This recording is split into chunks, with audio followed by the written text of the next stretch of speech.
Eh bien salut à tous les otaku, j'espère que vous allez bien et bienvenue sur cette vidéo. Aujourd'hui j'avais envie de faire un petit concept de vidéo qui va consister à donner une critique sur des animés que j'adore. Pourquoi faire ça? Parce que vous êtes tout simplement encore beaucoup à penser qu'un animé que vous adorez est parfait, alors que ce n'est pas le cas. Prenons un exemple, si vous êtes en couple, votre meuf ou votre mec n'est pas parfait, il a des défauts, des points négatifs, et bah là c'est pareil.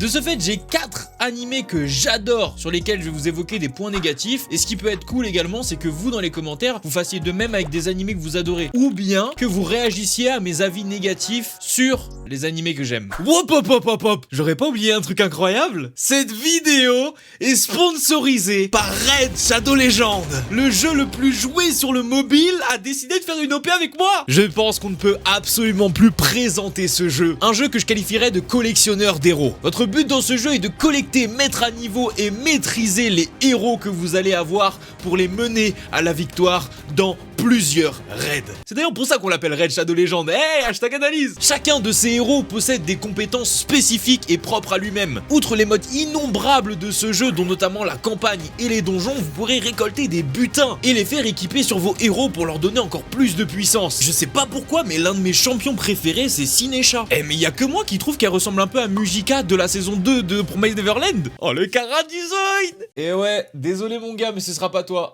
Personnellement, j'adore cet esprit de collection. Invoquer des champions à la taverne, mais c'est addictif. T'as toujours envie d'avoir les meilleurs, t'as toujours envie d'avoir ceux qui sont épiques, les god tier. Et ça n'en finit jamais, gros. Vous pouvez battre des boss qui sont gigantesques, monstrueux, et qui vous permettent d'avoir des loots très rares. Mais ça, évidemment, vous le saurez en téléchargeant Raid Shadow Legends dans la description. Ah, le problème, c'est qu'il faut quand même un gros PC pour le faire tourner. Et il faut quand même débourser pas mal d'argent, hein. Mais comment ça? Mais pas du tout, c'est totalement faux! Sur téléphone, sur tablette, et 0 € à dépenser, le jeu est gratuit. Alors qu'est-ce que t'attends, frérot? De plus, le jeu est mis à jour régulièrement. On peut parler notamment de la dernière grosse mise à jour qui s'appelle la Tour de Malheur, une tour géante de 120 étages, avec un tas de salles, des défis secrets, des boss, de quoi tester ses champions à leur maximum. Vous devenez malade avec leur mise à jour. Par contre, je vous régale. En plus que le jeu soit disponible un peu partout et qu'il soit gratuit, si vous cliquez sur le lien dans la description et qu'évidemment vous êtes un nouveau joueur de Raid Shadow Legends, vous obtiendrez gratuitement 50 000 pièces d'argent, 50 gemmes, une recharge d'énergie, une clé de boss de clan, 5 éclats mystérieux, un jour d'XP booster et comme si c'était pas assez, un champion, TIS Sortilège. Pour recevoir tout ça, vous cliquez juste ici, cette petite boîte de réception que beaucoup de joueurs connaissent déjà. Donc foncez télécharger le jeu en première ligne de description. J'ai envie de commencer avec Fire Force, qui est un anime qui est sorti récemment et que je surkiffe. Fait également par le créateur de Soul Eater, un anime dont je vous ai déjà parlé récemment sur le fait que j'adore cet anime et que pour moi il est plus intéressant que Fire Force. Mais il y a vraiment un point sur Fire Force où c'est un tantinet relou. Si je vous dis Tamaki, est-ce que vous voyez ce que je veux dire?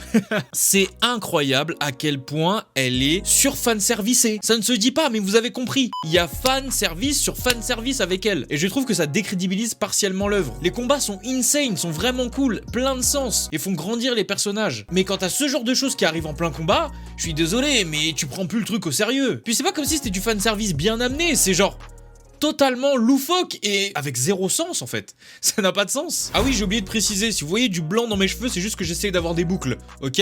J'ai pas des cheveux blancs ou autre chose bizarre dans les cheveux, d'accord? Calmez-vous. En deuxième lieu, j'avais envie de parler de Baki. Je sais pas si vous connaissez cet animé de combat que j'affectionne particulièrement. Mais vous allez trouver ça bizarre parce que le truc que j'affectionne, c'est aussi le truc qui, à outrance, me fait chier. En fait, avec Baki, j'ai cette impression continuelle de regarder des combats incroyables mais qui n'ont pas de sens. Où tu ne sais même pas l'enjeu du combat, tu ne sais même pas pourquoi ils se battent. Les 3/4 du temps, le commencement d'un combat, c'est « Ouais, j'ai juste envie de voir si je suis plus fort que toi. Ouais, vas-y, viens, on se bat là. » Et ils se battent.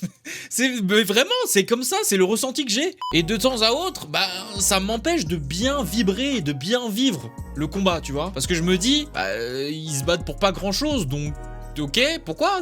Alors que par exemple, si tu regardes des IQ, des trucs qui sont pas des mangas de combat, mais où tu sais l'enjeu, ou bien par exemple Hippo pour rester dans le thème, bah tu sais qu'ils se battent contre quelque chose, pour essayer d'avoir une ceinture, pour essayer d'avoir une certaine crédibilité auprès de énormément de gens dans ce domaine. Mais eux, juste ils se battent pour se battre. Et c'est aussi cet absurde qui me fait kiffer l'œuvre. Alors là, peut-être qu'il y en a qui vont crier dans les commentaires. Mais encore une fois, s'il vous plaît, je vous en conjure, n'oubliez pas que j'adore ces animés. Ne l'oubliez surtout pas, s'il vous plaît. Il y a juste un point négatif que je soulève parmi tous les points positifs qui me font apprécier l'œuvre. Assassination Classroom. Personnellement, depuis le début de l'œuvre, je me suis jamais réellement senti concerné par les personnages qu'on m'a présentés. Ce que je veux dire par là, c'est qu'ils m'ont pas réellement suscité d'émotions fortes. Tu vois, par exemple, si je prends parmi mes animés favoris, Eren, mec, il te fait passer par 10 000 émotions. Alors attention, je dis pas que les personnages font pas passer par des émotions, je dis juste que moi, personnellement, aucune des émotions qu'ils ont essayé de me transmettre ne m'est parvenue correctement. Et de ce fait, j'ai pas réellement l'approche nécessaire pour appréhender la fin d'Assassination Classroom. Parce que malheureusement, je me suis fait spoil, et en m'étant fait spoil, je m'en fous un petit peu dans le sens où, pour le moment, la fin ne m'atteindra pas et je le sais pertinemment. Surtout que tout ça est couplé par pas mal de moments où je trouve l'animé assez lent et où il nous apporte pas grand chose à l'histoire. Mais est-ce que c'est des fillers? Est-ce que c'est vraiment écrit comme ça? Il faudrait peut-être que je lise le manga pour le savoir, ou peut-être vous dans les commentaires vous pouvez me dire, mais en tout cas, ça a pas aidé. Mais s'il vous plaît, encore une fois, j'adore Assassination Classroom. J'adore l'histoire, le pitch, les combats sont vraiment cool, et tout ce beau mélange donne un très bon animé que j'ai surkiffé regarder, vraiment. En quatrième, j'avais envie de parler d'une licence qui est sortie il y a quand même déjà, je crois, 2 ans maintenant, je crois que ça commence à dater, Dragon Ball Super. Dragon Ball Super, j'ai grave kiffé. Tout simplement parce que c'est un animé où il y a tout ce que j'aime de Dragon Ball. Des combats, du dépassement de soi, du training. Le seul truc qui commence à me déranger avec les licences Dragon Ball, c'est que en animé, je les trouve trop prévisibles. Mais le truc, c'est que j'ai eu une petite lueur d'espoir avec Jiren. Je pensais enfin que nos héros allaient ressentir une vraie difficulté, et ça a été le cas pendant pas mal de temps. Mais le problème, c'est que quand tu les sais acculer à bout de force, où le seul espoir est Goku, tu sais très bien que déjà de 1 il va s'en sortir, mais surtout qu'il va s'en sortir avec une technique totalement sortie de nulle part. Et peut-être qu'à ce moment-là, je vais froisser les fans de Dragon Ball qui, eux, ont certainement analysé l'œuvre de fond en comble pour savoir que l'ultra instinct a un sens, mais moi, sur le moment, j'ai trouvé ça dénué de sens. C'est pas pour autant que j'étais pas en mode wouh! Mais ça sortait du cul à qui? Encore une fois, cette vidéo a été faite pour montrer que rien n'est parfait, les amis. Nous sommes dans un monde où même ce qu'on aime peut être critiqué, critiquable et avoir des points négatifs. Je trouve ça important de savoir ce qui cloche dans une œuvre, si t'as une petite critique à faire, quelque chose que tu n'aimes pas vraiment. Personnellement, les personnes qui arrivent à me donner des points négatifs parmi les choses qu'ils adorent auront plus de poids que quelqu'un qui est un fan incontesté et qui adule une œuvre. Parce que je me dirais que ces personnes savent prendre du recul sur toutes les choses de la vie. Et c'est important quand même. Dans tous les cas, j'ai kiffé vous faire cette vidéo. Je vous rappelle qu'elle a été sponsorisée par Raid Shadow Legends et je suis très content que ce soit ma première opération sponsorisée sur Minotaku. Je vous cache pas qu'il y en aura certainement d'autres, car cet argent va me servir notamment à me faire plaisir, je vais pas vous mentir, à vous sortir des très gros projets et à m'acheter du matériel. Donc merci à Raid Shadow pour cette vidéo. Si vous avez kiffé le concept, ce format de vidéo, n'hésitez pas à évidemment lâcher un pouce bleu. Je trouve ça important aussi de me dire que dans ce genre de concept, vous me soutenez, parce que je vous avoue que la communauté manga est quand même assez virulente, et dès que tu dis un truc qui plaît pas, tu te fais attaquer. Donc les pouces bleus, ça me permet un peu de voir la balance. Abonnez-vous également en cliquant sur l'énorme bouton rouge qui se retrouve juste en dessous du lecteur vidéo. Cliquez sur la petite cloche, vous recevez une notification par semaine.